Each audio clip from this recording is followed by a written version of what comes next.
gourde dans la cour de la ferme. Il y a une dame qu'on descend avec un cartable sous le bras, puis des petites lunettes à pas danser sur le nez. Ah, puis tiens, la maître de cage qui rentre de la boulette du chalet avec ses chevaux. Vraiment, il y a du monde. C'est ici, la fromandière. Ah, c'est ici, ma petite dame, c'est ici. J'en sais le propriétaire. Et entrez, entrez donc.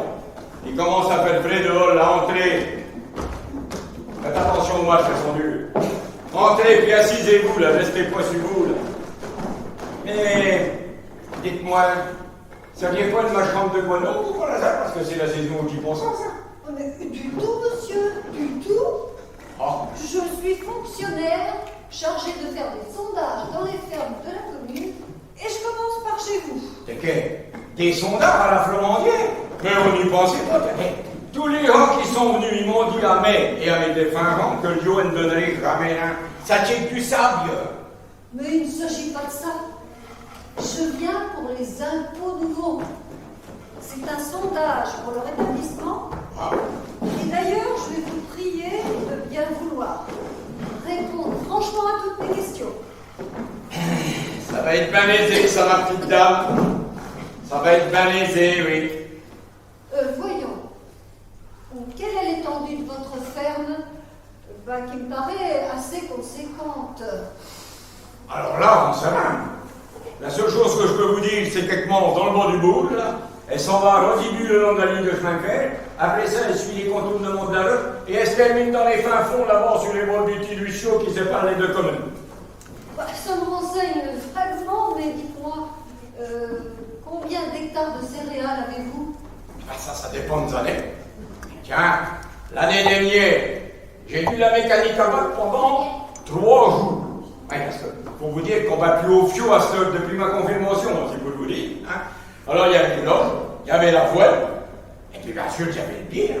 Mais cette année, ça va rien donner du tout, mais rien du tout. Les champs, ils sont pleins de jardins, ils sont pleins de piécots. Bon, mais combien d'hectolitres avez-vous récolté de ces différents grains? Ah, ça, je vais vous dire. Si t'en battu, si t'en métier, tout ça s'est monté dans le camion quand on a besoin d'emploi, quand il y en a plus bien. Bon, monsieur, avec les pommes de terre, là, à mon avis, vous devez faire de très grosses récoltes dans vos terres sablonneuses. Mais d'où vous venez, ma petite dame? Le sable que ça vaut rien pour les truffes. Dès qu'il fait chaud, elles échaudant, elles flattrissant, les bzoles sont bouffés par les dolifoles, et les teux, ils bouffent le reste. Tiens, sauf respect que je vous dois, on est obligé d'en acheter pour nourrir nos petits golins. Qu'est-ce que vous appelez les teux? Les teux. Ben, les teux, ça tue les tegnots des hannetons qui n'ont pas cortel et qui bouffant les affinements qu'il y a dans la terre. Tiens, moi, je peux pas mieux les comparer qu'à tous ces gens du gouvernement qui vivant aux dépens de ceux qui travaillant et qui bouffant au rotelier de la République.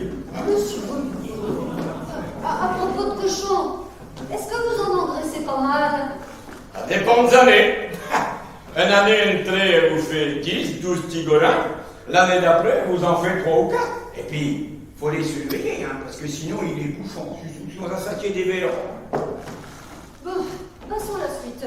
Tiens, avec les pommes, vous devez faire de l'argent, parce que ça, c'est un produit qui se vend toujours assez cher. Et je ne pas de si loin.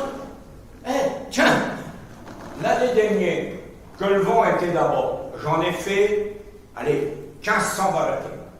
Et bien, cette année, avec le vent de galère de là qu'on a, si j'en fais 500 ou 600 restés, ça va être tout. Et si y a une galon, point encore, hein.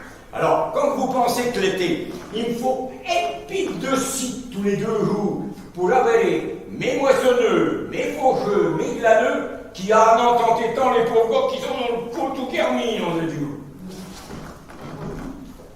Tiens, et votre cheptel, maintenant, combien de pétacornes avez-vous? Ah, ça, c'est les femmes qui s'en occupent. La seule chose que je peux vous dire, moi, c'est que cette année, il y en a 4 qui sont tombés ribauds.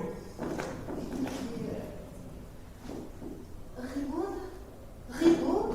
Mais elle comprend rien, je vous dis. Ribaude, ça veut dire que selon point de vieux. Qui dit point de vieux, dit point de lait, point de petit golin engraissé. Bon,